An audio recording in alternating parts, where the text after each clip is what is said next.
everybody, and welcome to the cast. We got some questions, and we got one really good one that ended up turning into quite a big discussion, and we decided to turn this into its own special edition, if you will. So this comes in from Anonymous. Just another reminder that if you do want your name read, if you want credit for these, make sure you sign it so I know who you are. But this one came in anonymously, and it says, what game deserves a sequel?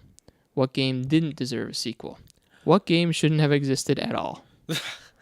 Well, that's kind of a loaded question. All right, guys. Why don't we think of one of each, even though it's hard for us to do for many of these? All right. I'll start with what game deserves a sequel. So I guess this just means what game hasn't had a sequel that deserves it. And we talked about this before. We're going to allow including games that have already had sequels. Okay. For me, and I'm probably going to steal Drew's as well, is going to be Red Dead Redemption. Yeah. I think we can all universally agree. Yeah. Oh, absolutely. I think that game, when it came out, was just so revolutionary in the way that it handled open world and its setting and everything like that. Setting, especially the setting. Yeah, the setting is very unique. The setting. Lighting, like the graphics, dude. When those sunsets. Dude. Yeah, that was amazing. I feel like the only game that's really eclipsed those has been The Witcher. Yeah, recently. Witcher has great sunsets. Yeah. Let me tell you. But yeah, I think that is definitely my number one, and I hope we see something because I think it would be, especially today with the technology as it is now, when you look at a game like The Witcher. I mean, The Witcher's in a lot of ways probably similar to what a Red Dead Redemption sequel would be. Yeah. Different setting maybe, but it's got the horse in terms and, of structure and like taking contracts and stuff like that.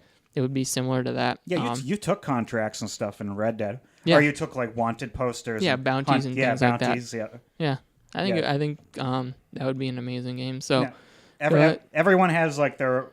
I just want to just say real quick, for a Red Dead 2, I would take either a prequel or a sequel. Like if you take the same character, John Marston, and do his life even before Red Dead, I would be cool with that. Or I would take a whole brand new character. Yeah, like his son, maybe. Yeah, you could continue it with his son too. Yeah. But don't spoiler alert if you haven't finished Red Dead Redemption. Yeah, but I mean, John's son is in the game, so that's all you. That's all we gotta say. So Drew, what would you say? What game has not had a sequel that deserves it? Let's see. I mean, an easy one would probably be The Last of Us, but I know I wanted to say that one too.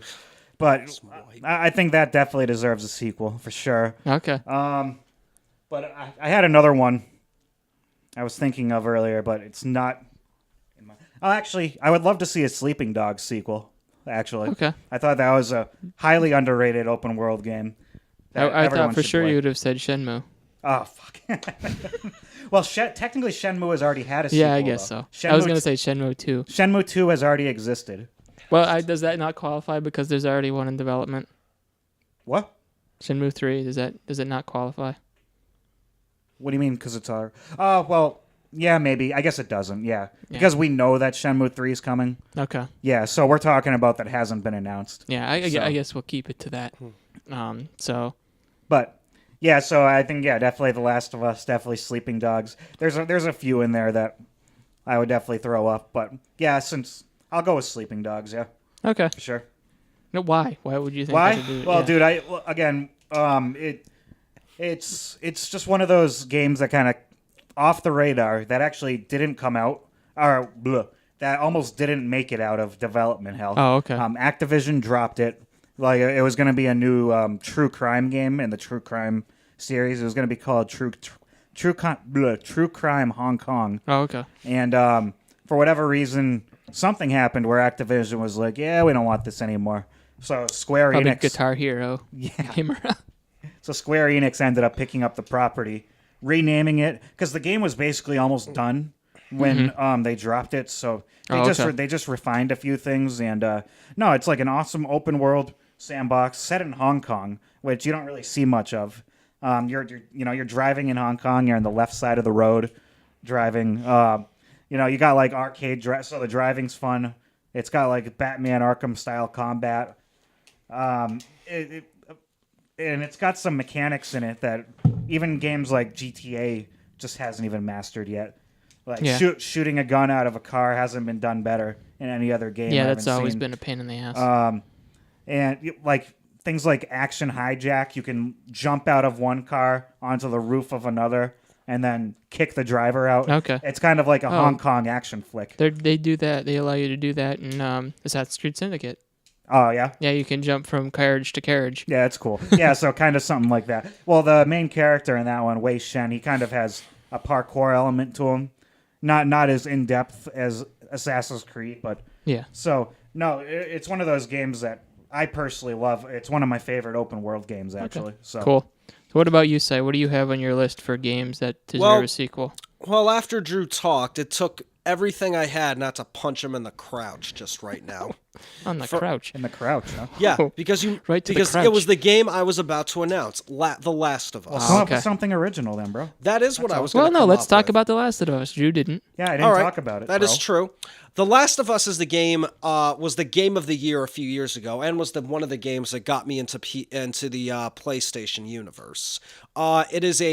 As for those who haven't played it, it's a fantastic story-driven game in a post-apocalyptic world where you are trying to save humanity, or I should say, the character Joel becomes the unlikely person to be humanity's last hope, transporting a girl named Ellie who might have the cure to a disease that has wiped out mankind. What is it about it that makes you think it deserves a sequel? I just think that based off the characters, the world, the gameplay, it is all phenomenal. I mean, maybe it was just the story mode where you really felt for these characters because they all had interesting backgrounds. It showed a post-apocalyptic world that we haven't really seen in the video game universe. It just showed that there really is more to this world that we want to explore, and that there are other stories that we'd like to hear about. As exciting as Joel and Ellie's, that's debatable, but I really think that this is a game that's worth and deserves its own sequel. A world worth revisiting is what you're saying. I'm sorry? A world worth revisiting? Absolutely. Now, would you want to see a sequel with the same characters or different characters in the same world? Honestly, that's a tough question because I would be fine with how they left things. Yeah. And we didn't hear from them again. But from that, I also wouldn't mind if they became supporting players and we found out more of their story. Okay. So it's hard because part of me wants to see them back, but the other part doesn't want their story or their legacy to be diminished in any attempt if the sequel's crappy, you know? Okay. Yeah, all right, that makes sense. All right, so let's now go around and talk about what games didn't deserve a sequel that got a sequel. This will be interesting. Yeah, this will be pretty interesting. I'm going to go with BioShock. Okay. Specifically BioShock 2, because technically BioShock Infinite was a prequel. Yep. I don't think BioShock needed a sequel, specifically because I don't think BioShock 2 was very good. But maybe Rapture itself didn't really need that kind of sequel. Yeah, I think I liked BioShock as it's a self-contained unit. Yeah. Like, I think visiting Rapture once was enough. Yeah. Because once you were there once, there wasn't really a whole lot more to see. Because that surprise factor wasn't there. They went into so much detail into what Rapture was and what it became and everything like that there didn't really need to be another layer onto that. Like, you knew what it was. And I just don't think that they justified the sequel, in my opinion anyway. I mean, it's not a terrible game by any means. Yeah. But in terms of, like, the characters and how it impacted the overall story, I just don't think that it, like I said, justified, coming out. I think Rapture was fine just the way it was. And in terms of BioShock Infinite, I think it was cool that they brought it back together. Yeah. Like, they wrapped it up at the end and everything like that. Made it kind of like at least connect in some way. So I think, which is funny because I don't even think BioShock 2 was referenced really at all in the Infinite. It was really only the first one. Well, so. You were saying this before off camera, but you know, Levine and his team weren't responsible for BioShock 2, so I wouldn't surprise me if he didn't think that it was canon. Like probably not. So like if he was building one big story with BioShock and BioShock Infinite, he probably wouldn't have even included 2. Well, I mean, because I'm actually in the middle of messing around with 2 because I've always been curious about it, and you can tell that they tried their damnedest to try to make their story and characters fit into the BioShock lore. Yeah. Like they have all these recorders of Andrew Ryan talking about things that he never mentioned in the first game, and you know, you could just tell they desperately wanted to maybe ride the coattails of the first game. Yeah, it almost seemed like they were trying to, almost make another one. Yeah, like duplicate it in some way, but also obviously go in its own direction, but try to capitalize on those moments in the first one that were so amazing and just do it again, and it just didn't. I think didn't work out. The only thing that really improved, I'd say, a lot of people, your boy Jeff Gersman, I think in his review he made it a point to say they tightened up the mechanics in BioShock 2. I think gameplay wise they might have had a step above. So they made it a better shooter. They introduced the dual wielding that Infinite has, so besides that, I guess they made it just for the fact you could, instead of having to switch your left hand, right hand constantly, you could just have both hands going. You know what I mean? Okay. But besides that, no, but I can agree with you there. All right. I mean, I'd have more than that, but we won't. Sure, absolutely. I'll pass it on to the next person. Well, let's go this time. Oh, so you don't steal his thunder. All right. The game that didn't deserve a sequel or shouldn't have had a sequel. I'm just going to go with the sequel itself, Ryan. I'm going to say Assassin's Creed Revelations. Okay. This was, perhaps to me, one of the most disappointing games until Assassin's Creed Unity came out.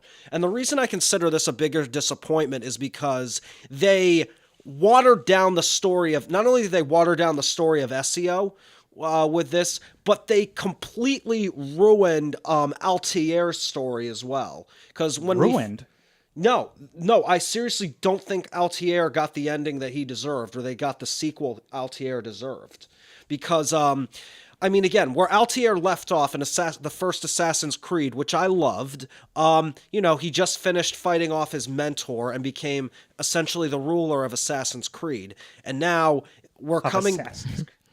The Order of Assassins? Of the Assassins. Yeah, I know what you're saying, dude. Sorry. Yeah, but then after that, it shows him coming back from... where is it? It shows him coming back from, I believe it was trying to fight Genghis Khan. I mean, his empire is in ruins. And it was just a really faulty story, or a very misconstrued story, which didn't grab me. I didn't think it was memorable, and I just didn't like it. Ezio's story was a little better, and it actually did have some compelling parts, but it didn't feel justified. I mean, again, its story wasn't as interesting as it was in Assassin's Creed Brotherhood, which was the game before that, or even Assassin's Creed 2, I would say. Yeah, but you guys got to remember, that was the one game where when you played as Desmond, you were in first person, and it was like doing these block puzzles. I don't know. Right, Desmond was in a coma, too. Yeah. It wasn't that interesting. You were putting Desmond's thoughts together in these first-person, like, block building puzzles. You were trying to get from one area to the next by, like, putting blocks in front of you and trying to get around them. You'd have to look it up, Ryan. I never got very far into Revelations, so I'm not sure what I was talking about these block puzzles. Yeah, the only thing these were optional. Like, all of Desmond's missions in that one were optional. But if you wanted to see all of Desmond's story, you'd have to do those. Oh, okay. It was just very weird. Very, very weird. Very out of place. No, it was. It just felt like an unfinished game, Ryan, when it comes down to it. Was this technically the first one that launched him into the yearly thing? Second one? Okay. Brotherhood was the first one. Brotherhood was the first one, okay. I think because Brotherhood got such a great reception, they were like, you know what? Let's keep doing this. Well, yeah, and they did, and then they hit a roadblock with Revelations. See, I feel I'm like the only person who actually didn't mind Revelations, but yeah, I do see what you guys are talking. I feel like 3 was a far worse game than Revelations. Personally. No, I don't agree with that. I mean, I didn't think very highly of 3, but I didn't think it was a worse game. I didn't like 3 at all. I thought, from what I've played of Revelations, it felt a lot more like Brotherhood. Yeah. It just felt more very like similar. a Brotherhood ripoff. And then Assassin's Creed 3 was just not a very good game. Well, they were trying to do too much new to an extent, and it just didn't really. But then 4 They came tried out. to make it its own epic saga. Is what they were trying. Yeah, and I think Connor's boring character is kind of what dragged it down for a lot of people. And then 4 came out, and then Edward Kenway kind of saved everyone there. Saved everybody. Yeah. Yeah. So, Okay. Well, I'm glad they're on a better track now. Assassin's Creed Syndicate was good, and then, I mean, if these rumors are correct, they're going to be taking a year off and coming back with something that may be completely new, which I think is pretty. Well, they are waiting for the film adaptation too. Yeah. Oh, maybe that's why, dude, because the film's coming out this year. They're like, you know what? Maybe that's too much Assassin's Creed. Yeah, right. If Ubisoft's going to say there's too much Assassin's Creed. I was about to say there's never too much Assassin's Creed, but that's not true. All right, Drew. So what is your what doesn't deserve a game sequel? that got a sequel that doesn't deserve one? Honestly, I would say Resident Evil 6, man. There you go. That's a good one. And I almost said Resident Evil 5 because 4 was so great that 5 was kind of a disappointment. But I can see why people liked 5, and it was a cool setting, and the graphics were good, and there was some epic boss fights in it. But Resident Evil 6, they improved the mechanics, they updated them, but the story was all over the place, and it was just bad, man. It was poor follow up. You had all these. You had.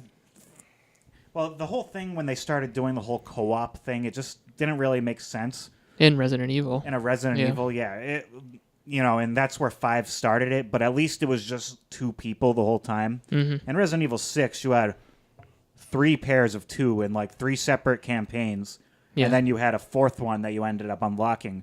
And I remember I played Leon's campaign. He was with this girl. I was like, all right, that was all right. It kind of felt classic Resident Evil up until the end.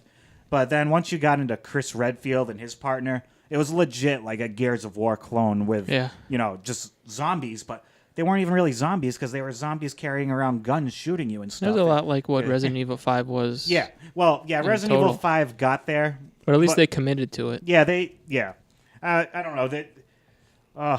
Resident Evil 6, man. It just shouldn't have happened the way they made it. And I know they were going for this big epic blockbuster, and I can tell they even got like inspiration by games like Uncharted and other games trying to make these big ass set pieces.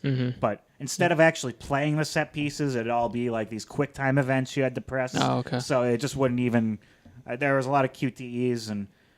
I didn't play much of RE6 because of those QTEs that were so prevalent right at the beginning. You had plenty of ammo most of the time, so you never really felt like you were in full danger unless you were really swarmed.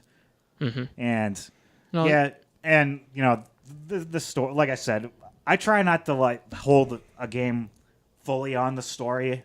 Yeah. I think the mechanics are just as important, but. Yeah, the mechanics in that game didn't really work out too well either. So I don't think there's going to be too many people disagreeing with you on that one. A lot of people would actually go back one more and say that Resident Evil 4 was the reason why. Oh yeah.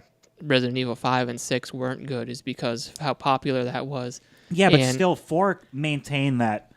Well, what I'm saying is that the reason why 5 and 6 were bad was because they kept chasing after what Resident Evil 4 was.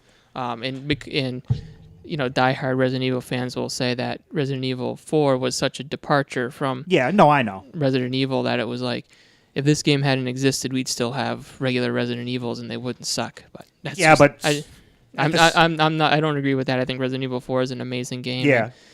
And, more than probably any game from that era defined the games we have today. Exactly, dude. Well, to those people who say that with their nostalgia goggles on, I want them to go back, pop in their PS1, and try playing Resident Evil 1 through 3, and tell me if you actually have just as much fun as you did back then. Because I almost guarantee you're going to hate those tank controls, and you'll appreciate what they did with Resident Evil 4, that update they made. Now, what I think they could do is they could take what they did with Resident Evil 4 and add a little more survival aspects to it, kind of like what The Last of Us and a few Dead Space and a few other games have done. And some people really liked Evil Within. They thought that they did a good job with the survival. Yeah, no, that's probably one of the closer ones, I would say. And plus, that was actually by the guy who created the original Resident Evil, and I think Resident Evil 4. Okay. So the last part of this question is, what game shouldn't have existed at all? Oh, man. You want to start off, Si? Now, I have not played this game, but I'm going to give it its due diligence. Afro Samurai 2. Let me tell you this. This game was reportedly so bad that due to the poor reception, it was immediately taken off the PlayStation Store, the Xbox Marketplace, Steam. It was wiped off the face of the earth. It was erased from existence. It was that horrendous. Never in the history of gaming have I heard of a game or a producer that ever did that to a game. Now, I give them credit. They realized how big of a fuck-up this was and realized they could not have it out there. It was an abomination from the start. I looked at some of the things that were online, and I was just like, wow, I'm not even going to buy it because this game looks horrible. And now I know why they took it off. So I don't think I want to give this game any more due diligence than it is. I'm sure the producers don't want me to give any more due diligence or recognition to this game as well, Ryan. Yeah, because it basically doesn't exist at this point, right? No, it doesn't. Yeah. It's like somebody dropped an atom bomb on it. Completely erased from existence. Nothing's going to live for like 10,000 years. It's gone. All right. Drew. He's making me do it. Let's see. Should not have existed. Should have never existed. You didn't necessarily have to have played it. Just no, I know. Historically, a game that shouldn't have existed. You know what shouldn't have existed? Call of Duty. Oh. Well, that was interesting because I was going to specifically say Call of Duty 4. Oh, were you? Yeah. Oh, were you? All right. I've got another one. You go ahead. All right. You know what?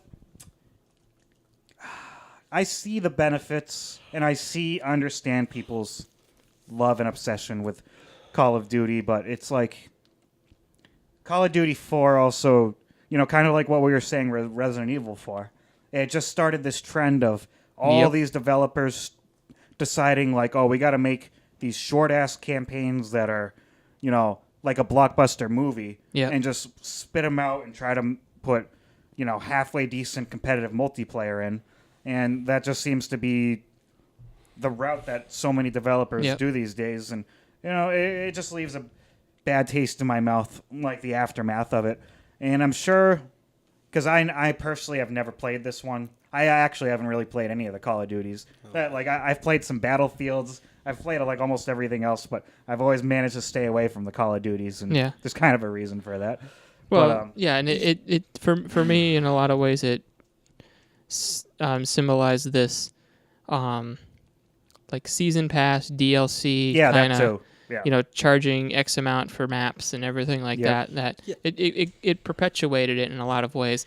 Yeah, but at the same time, I'm sorry to interrupt, but you can't really blame Call of Duty 4 for that. You got to really blame all the other producers and developers for... We're blaming Call of Duty 4 for starting it, for being such a huge success in establishing the model. So it started it. That means like the developers and the publishers decided to copy it because they couldn't think of anything more original. No, because they were looking for something to sell, and they saw that Call of Duty was selling. Right, and that's because they saw that it was selling and they just wanted to copy it. I mean, that's on them. This isn't on Call of Duty per se. Well, in my opinion, it is on Call of Duty. I believe that it's their because look what Call when you pump out a new iteration every single year and people still eat it up like it's crack, then there's obviously it was the some kind same of thing that problem. I had said about people talking about Resident Evil 4 being like this. The source of the reason why the Resident Evil series started to go downhill is because they kept trying to copy it. They kept trying to do it, and that's not saying that Call of Duty 4 wasn't good or I'm not Resident saying, Evil 4 wasn't good, Yeah. but it started a trend, and it started a bad trend in gaming. right. So if it hadn't have existed, Then we that would have trend, a different multiplayer shooter landscape. Right, but what it also needs to do is it just means that you need to find the next trend, and that's what it is. You need Easier to said than done because gamers. Yeah, I know it's easier said than done, but that's my point. You gotta try to be above that, and you gotta try to find the next step. Yeah, but you got to understand that these developers, it's not cheap to make games these days. No, it isn't. One but- flopped game means your studio could go under.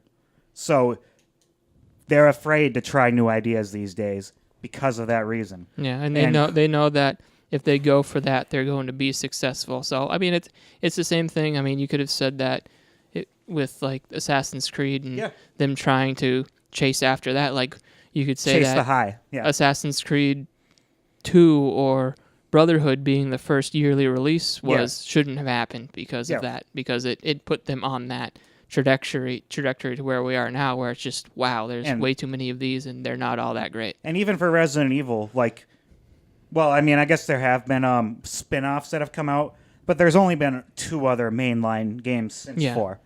Call of Duty, people they've seem just to like pumped the out. Revelations ones.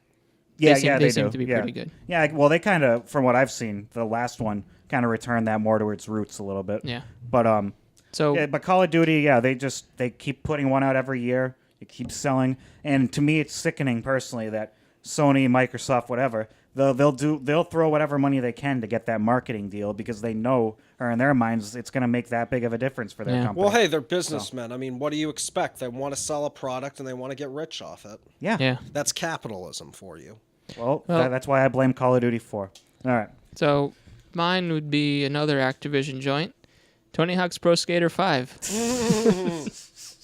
Nice. I think that, well, going back to Drew's comment and me agreeing with him on Call of Duty, before Call of Duty, we had Tony Hawk. Yep. And that Activision had turned that into an annualized franchise. And it, just over the time slowly decreased in quality. Yep. There was less originality in it. There was more repetition. And they kept adding in things that weren't necessary. They took away from the original Tony Hawk experience. So when Tony Hawk's Pro Skater 5 was announced, and being a actual Tony Hawk's Pro Skater game, not like an Underground or American Wasteland or something like that, I got excited because I'm like, oh, maybe I'll be able to relive these awesome experiences I had with like Tony Hawk 2 and 4 and 3 and stuff like that. The first couple there, they were groundbreaking at the time. Yeah, they were amazing. I mean, the arcadiness of it, like taking skateboarding and turning it into like a video game, basically, like something that you could do on a controller, and mixing it with the soundtrack in the quick slices. You had like 3 minutes to go down the course, and that was your round. And if you had friends or something, you'd hand the controller off, and then it would be their turn. And then Tony Hawk's Pro Skater 5 came along, and it was probably next to Afro Samurai the biggest train wreck of this year. Full of bugs, very shallow, didn't control well, had a lot of just everything you could imagine ended up being wrong with this game. And in my opinion, essentially killed any chance of a comeback. The Tony Hawk, or in a lot of ways maybe even skateboarding games, because I mean,